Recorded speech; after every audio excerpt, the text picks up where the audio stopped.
Okay, Dave, this is basically a plumb line. Yep. What I'm going to do is just a postural alignment or a bit of an assessment. It's just a visual. And we're going to start from the feet up to the head. Okay. And let's start. So what I'll do is I'll just get you to relax. You can take a couple of steps on the spot. Because obviously sometimes some people tend to stand up a little bit taller and things like that. So nice and relaxed. And what we'll do now is we'll start from the feet. Okay, Dave, as you can see here, what we're trying to do is look at the relationship between the ankle, the knee and the hip. Everything starts from the ground and works its way up to the head. Now, what we do have is a slight internal rotation of the ankle and obviously a slight internal rotation of the knee, which actually affects the ankle. So as you can see here, if I slightly turn the knee out, it lifts the arches up quite nicely. Now this is going to have a butterfly effect up the body, up through the hip, and what we'll do is we'll have a look at that now. Okay, just line yourself up. All right, continuing in the anterior view, what we're actually going to now is look at the relationship of the hips up through to the shoulders and up through to your head. So if you can just line your nose up with the string, and if you don't mind, I'm just looking at your hips. Can you show me where the other side of your hip is? Just put your finger on your hip bone. Yeah. Yeah. Okay. All right, well that looks pretty good. So you don't have to worry about your hip too much. Okay. So what happens sometimes is there can be a bit of a pelvic tilt. Now moving up through to the shoulders, what we're looking for here is just whether or not there's an incline or a change in the level of the shoulders and up through to the head, and everything looks okay there, Dave.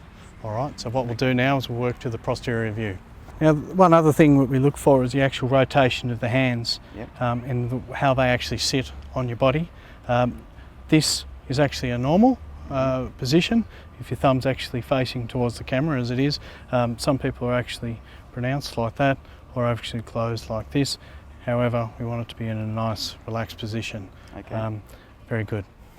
All right, we'll get you to turn around. Same again, basically through the hip. We already have seen in the anterior view that the hips were pretty good. Moving up through to the shoulders, it looks fairly level, and obviously the head is in fairly good alignment. I think what we're going to see is something interesting in the lateral view very shortly, and what we'll do is we'll get to that now.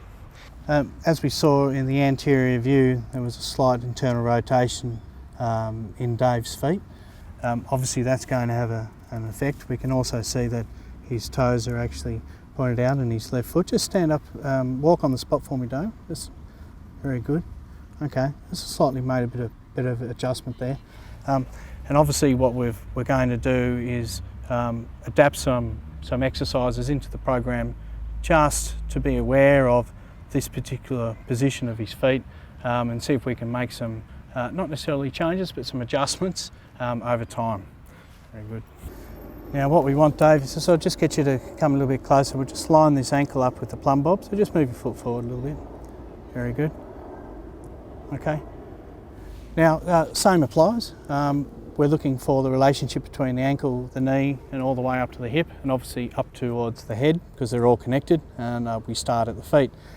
Now, as we can see here in the knee, it is slightly locked there. Push back, and you're in a relaxed position. Yep. But that's okay. It's not hyperextending. It's in a fairly normal position, and obviously there's nothing to be too concerned with there. All right. So now we're basically looking for the relationship between the hip up through to the shoulders and up through to the head. Straight away, I can see that the head is slightly in a forward position, which is nothing to be worried about, Dave. It's just everyone's different. It's just something that we're aware of, and because it obviously has a relationship and connects through to the hip.